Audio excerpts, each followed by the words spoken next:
Standard 10 के प्रिय छात्रों, शुभाशीष।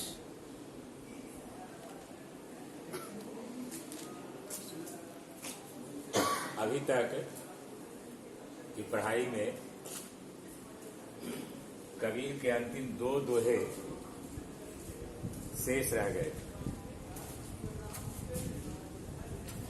आज का दोहा बोर्ड पर प्रस्तुत कर दिया गया है। पोथी पढ़ी पढ़ी जगमुआ, पंडित भया न कोई, एक असीर पीर का, पढ़े सुपंडित हो। छात्रों, आपको मैंने बताया था कि कबीर ने अनुभव ज्ञान को ही महत्व दिया है। हम इन आंखों से जो कुछ देखते हैं, अनुभव करते हैं, उसी आधार पर कबीर ने अपनी बातें रखी हैं। शास्त्र में लिखी हुई बात का कोई प्रमाण नहीं है, किंतु हम जो आंख से देखते हैं, हृदय से जिसकी अनुभूति करते हैं, उसके लिए प्रमाण की आवश्यकता ही नहीं है।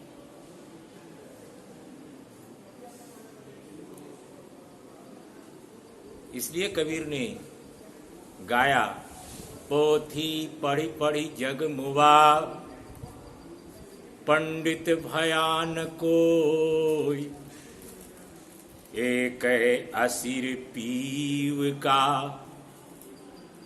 पढ़े सुपंडित हो।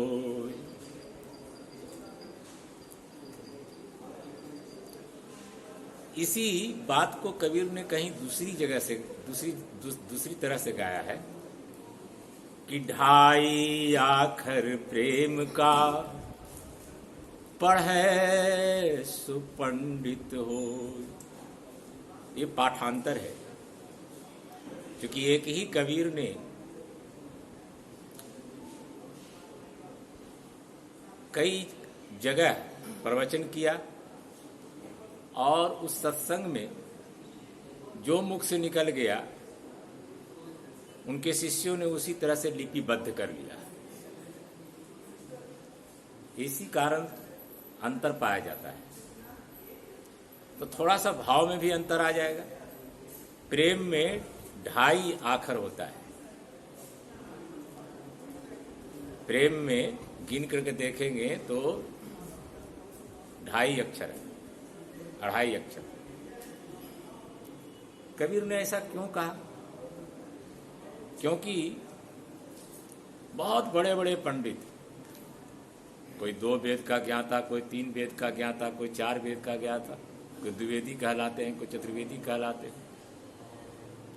लेकिन कबीर ने उनके अंदर भी प्रेम का अभाव देखा। बचपन में खेलते कूदते कभी मंदिर परिसर में चला गया तो वहां के पुजारियों ने, पंडितों ने उसको पूरी तरह से पीट कर करके मंदिर परिसर से बाहर कर दिया। कई बार ऐसी घटनाएं घटी। तो ऐसे विद्वान व्यक्ति को लक्ष्य करके कबीर ने ये गाया कि पोथी पढ़ी पढ़ी जग मुआ, पंडित भया न कोई। शास्त्रों में जब हम पढ़ते हैं और उसको हम आचरण और व्यवहार में नहीं उतारते, तब वह व्यर्थ का होता है। शास्त्र सम्मत बातें जब तक हमारे आचार व्यवहार में व्यवहृत नहीं होती, तब तक उसका कोई महत्व नहीं है।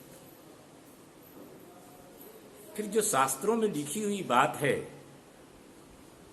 कोई लिख दिया, उसका क्या प्रमाण है? वो घटनाएं घटी हैं कि नहीं घटी हैं, कि कपोल कल्पित हैं, क्या हैं?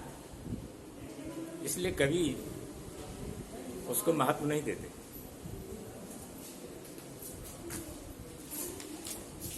एक असी, असी मतलब अक्षर, कील का मतलब प्रियतम। जैसा कि मैंने आपको पहले ही बतलाया है कि कबीर ने अपने आराध्य निराकार ब्रह्म को पीर कह करके पुकारा है, पिया कह करके पुकारा है, प्रियतम कहकर पुकारा है। स्वयं को कबीर ने पत्नी माना है और ईश्वर को पति माना है। तो कहते हैं कि पोथी पढ़ते पढ़ते सारा संसार मर गया, किंतु कोई भी पंडित नहीं हो सका।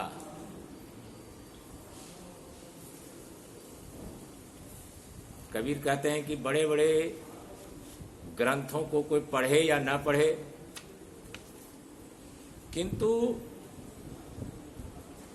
प्रियतम के बारे में एक भी अक्षर जिसने पढ़ लिया,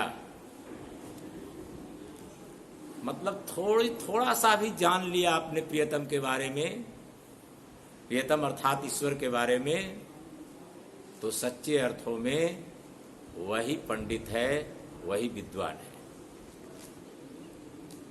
छात्रों, कला पक्ष की दृष्टि से देखा जाए तो पोथी पढ़ी पढ़ी पा व्यंजन की 2 बार आवृत्ति हुई है, यानी एक व्यंजन की अनेक बार आवृत्ति हो रही है, इसलिए यहां अनुप्रास है। आवृत्ति मतलब जानते ही हैं, रिपीटेशन, दोहराना। फिर पढ़ी पढ़ी में पुनरुक्ति प्रकाश है, जैसा कि मैंने आपको पहले भी बतलाया है कि हर्ष, भय, शोक, करुणा आदि के भावातिरेक में जब किसी शब्द की पुनरावृत्ति हो जाती है तब वहां पुनरुक्ति प्रकाश कहलाता है। उसे दूसरे शब्दों में विप्सा अलंकार भी कहते हैं। तो पढ़ी पढ़ी में पुनरुक्ति प्रकाश है।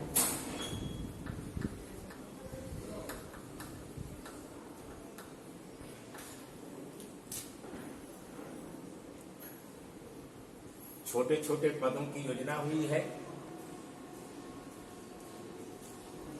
तो अनुप्रास और पुनरुक्ति प्रकाश एवं छोटे छोटे पदों की योजना से काव्य में गतिशीलता आ गई है, काव्य प्रवाहमय हो गया है और आरोह अवरोह की सुंदर क्रम व्यवस्था ने, आरोह अवरोह के बारे में मैंने बताया था कि आरोह का मतलब होता है ऊपर की ओर चढ़ना, अवरोह मतलब ऊपर से नीचे आना। तो जब हम गायन करते हैं तो ये आरोह अवरोह का क्रम बनता है। पोथी पढ़ी पढ़ी जग मुआ, पंडित भयान को। तो इस तरह से आप देखते हैं कि आरोह अवरोह की सुंदर क्रम व्यवस्था, यानी छोटे छोटे पदों, अनुप्रास, पुनरुक्ति प्रकाश, छोटे छोटे पदों की योजना एवं आरोह अवरोह की सुंदर क्रम व्यवस्था ने काव्य को गतिशील, प्रवाहमय एवं संगीतात्मक बना दिया है। अब दूसरे दोहे में जाएंगे।